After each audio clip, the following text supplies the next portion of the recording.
overview of the economics in the UK, and in particular we're going to talk about UK inflation, and it's basically a simplified overview of the current situation for anyone that might be interested. So the problem at the minute is that inflation, you may have seen like headlines that say inflation continues to remain high, biggest drop in take home pay in 30 years, consumers feeling the pinch as inflation soars at 4%.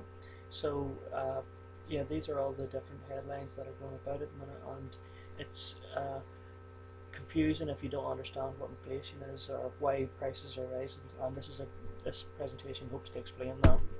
So inflation is a natural tendency for prices to rise over time. This is basically illustrated by the example of the pint here, where in 1995 you may have got a pint for 180. In 2000 the price was 220, and then in 2011 the price is 280. This is basically where over time the price of a product will increase, and this is a natural thing. It's just basically the worth of the money will decrease over time, and this happens naturally. There's two types of inflation. There's cost push and there's demand pull. The type that we're experiencing is at the minute is called cost push. This is basically where prices are rising, and the reason for this is because the cost of producing them is rising also. Now, as I've said, the main causes of inflation are, in my opinion, the main one is the rise in fuel prices. Fuel has increased by almost £1 in less than 2 years, and this has had the knock-on effect of increasing the cost of all the products that are on the market, because they all have to be moved in lorries and haulage, and from the factory to the retailer, and as a result this has pushed up the cost as the fuel prices to transport them has went up.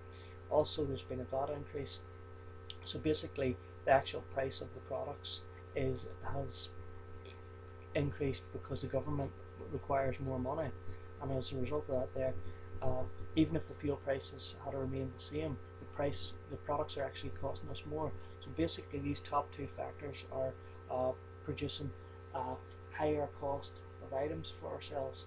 Now the last point there is that salaries, despite all these increases, have remained the same. So we're having to do more with the same amount of money, which means that basically other luxuries and things that we might have enjoyed spending on have had to suffer. The solution. So the current government solution is to leave interest rates at 0.5. This has been the rate that they've been at since 2009, and the government has basically said we'll keep it at that there because in the past few months they've noticed that retail sales went from 4.4% down to 4, and this basically shows that the consumers themselves are responding to the higher prices and are just saying we simply don't have the money. So as a result of their decreased spending, the prices themselves are starting to fall.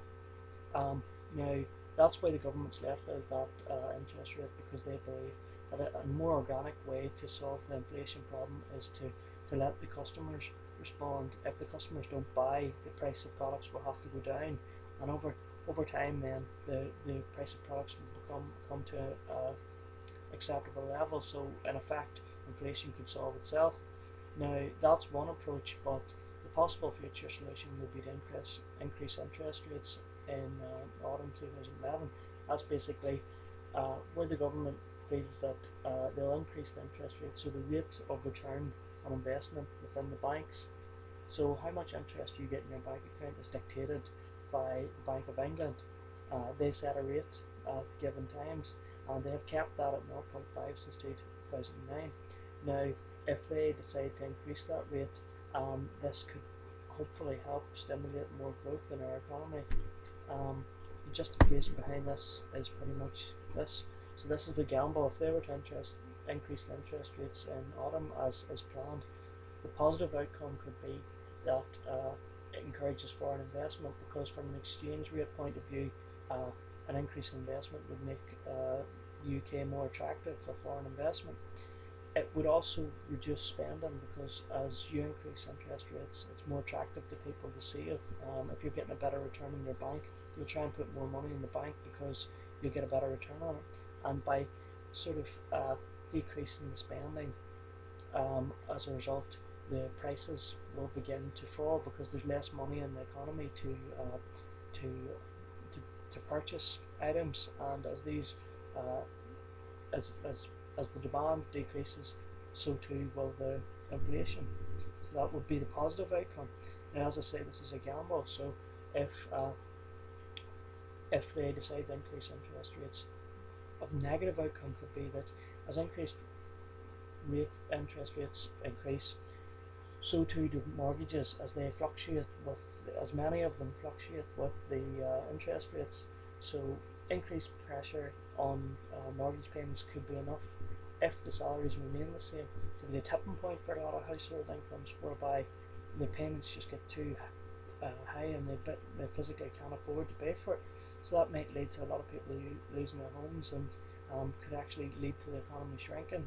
So as I say, it is a gamble, and this is the explanation. I hope that helps.